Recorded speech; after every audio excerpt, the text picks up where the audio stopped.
Bismillahirrahmanirrahim. Alhamdulillah, pada kesempatan kali ini saya Anissa Andiani akan mencoba menjelaskan mengenai proses terapeutik psikoanalisa. Sebelumnya saya ucapkan terima kasih kepada Ibu dosen yang telah memberikan kesempatan kepada saya, juga kepada teman-teman saya yang masih bisa menyimak dan mengikuti kegiatan kuliah seperti biasa.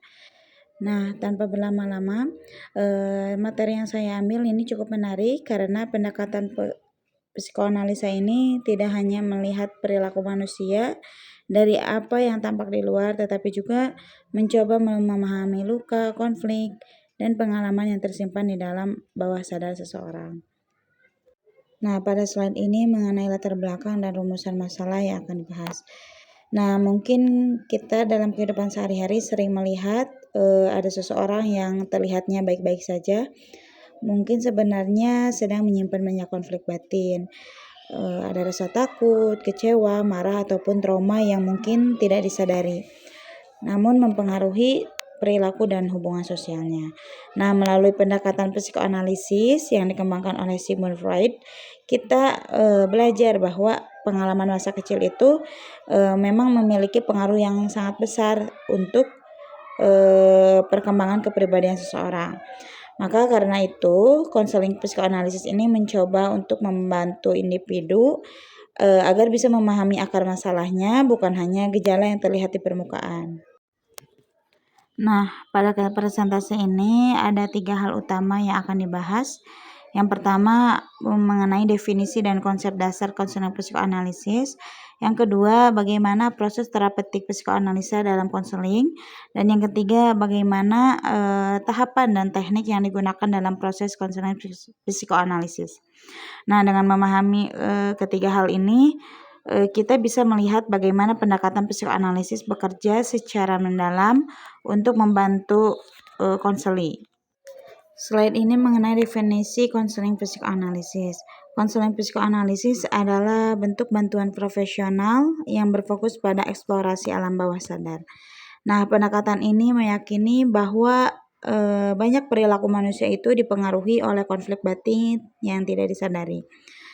Tujuan utama dari konseling psikoanalisis itu membantu konseli menyadari konflik tersebut, kemudian memahami dirinya lebih dalam, dan lalu membangun kepribadian yang lebih sehat dan adaptif.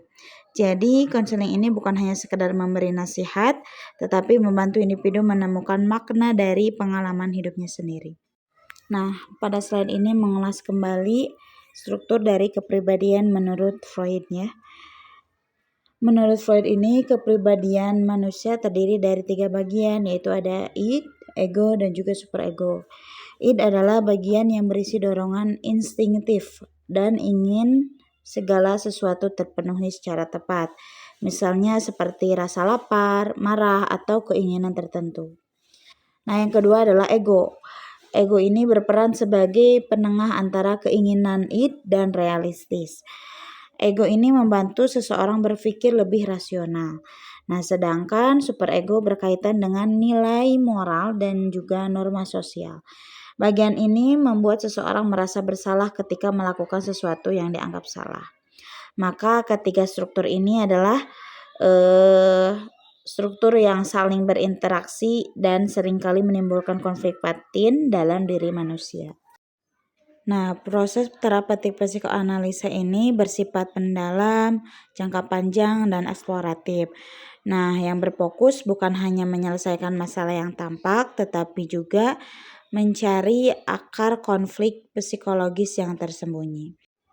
Tujuan dari proses ini antara lain meningkatkan kesadaran diri atau insight, kemudian tujuannya mengungkapkan konflik bawah sadar, lalu tujuannya mengubah struktur kepribadian menjadi lebih adaptif, dan yang keempat mengurangi gejala gangguan psikologis yang ada pada dirinya. Nah, melalui proses ini, konseli diharapkan mampu memahami dirinya secara lebih utuh dan mendalam. Slide berikutnya mengenai dinamika hubungan terapeutik. Dalam proses konseling psikoanalisis, hubungan antara konselor dan konseli sangatlah penting. Nah, salah satunya dinamika yang muncul itu adalah transparansi. yaitu ketika konseling memindahkan perasaan atau pengalaman pada masa lalunya kepada konselor. Misalnya konselor dianggap seperti figur orang tua, maka si konselor ini layak bercerita gitu.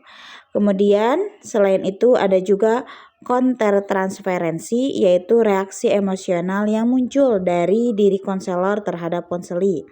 Karena itu konselor harus mampu menjaga kesadaran diri dan profesionalitas agar proses terapi tetap berjalan efektif.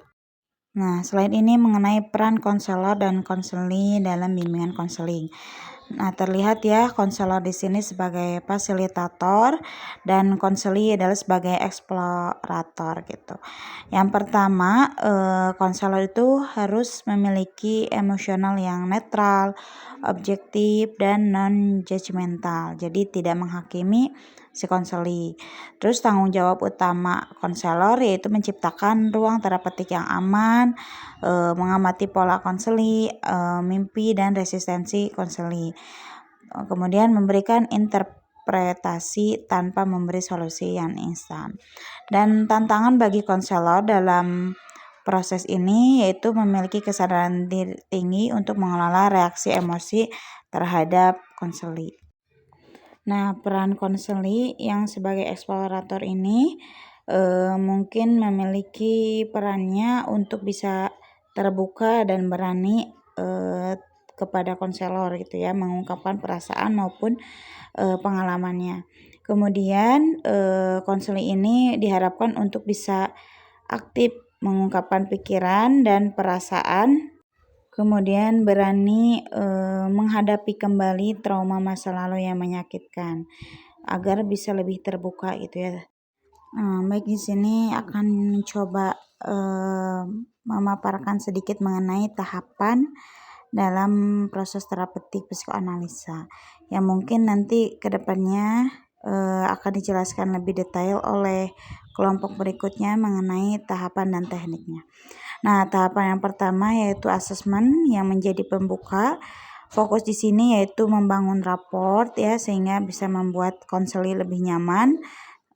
Kemudian menggali latar belakang, kemudian menetapkan kontrak, lalu menyatakan pondasi rasa aman agar proses terapeutik ini bisa berjalan dengan sesuai rencana itu. Yang kedua adalah tahap pengembangan transferensi. Nah, di mana fokusnya itu untuk memfasilitasi munculnya proyeksi emosi. Pola relasi masa lalu mulai termanifestasi di ruang terapi psikonseli. Yang ketiga ada tahap working through, di mana fokusnya ini sebuah eksplorasi yang inti dari proses terapeutik, menggunakan interpretasi dan konfrontasi yang berulang agar si konselor ini bisa mencapai insight yang emosional. Tahap yang terakhir adalah terminasi. Nah, fokusnya ini sebagai resolusi transferensi. Nah, itulah 4 tahapan dari terapeutik psikoanalisis. Slide berikutnya mengenai teknik konseling. Nah, ada beberapa teknik konseling dalam terapeutik psikoanalisa. Yang pertama ada asosiasi bebas, yaitu konseling diminta mengungkapkan apapun yang muncul dalam pikirannya tanpa disaring ataupun disensor. Yang kedua ada analisis mimpi, yaitu untuk memahami simbol atau keinginan tersembunyi dalam alam bawah sadar. Yang ketiga ada analisis resistensi, di mana untuk membedah mekanisme pertahanan diri yang menolak memori yang menyakitkan. Kemudian ada analisis transferensi, yaitu untuk melepaskan keterikatan pada pola relasi masa lalu yang diproyeksi ke konselor. Yang terakhir ada interpretasi, yaitu konselor membantu untuk menafsirkan perilaku atau pengalaman si konseli. Nah, berdasarkan pembahasan yang sudah dikemukakan, dapat disimpulkan bahwa konseling psikoanalisis ini merupakan pendekatan yang berfokus pada pengungkapan konflik psikologis yang berasal dari alam bawah sadar, terutama yang terbentuk sejak masa kanak-kanak gitu ya, sejak kecil, yang terbawa sampai besar. Nah, pendekatan ini menekankan pentingnya untuk memahami struktur kepribadian seperti id, ego, dan juga superego, serta memahami dinamika hubungan terapeutik seperti transferensi dan kontratransferensi. Nah, proses terapeutik psikoanalisis bersifat mendalam, kemudian jangka panjang, dan bertujuannya tidak hanya untuk mengurangi gitu ya gejala psikologis, tetapi juga untuk merekonstruksi kepribadiannya secara menyeluruh.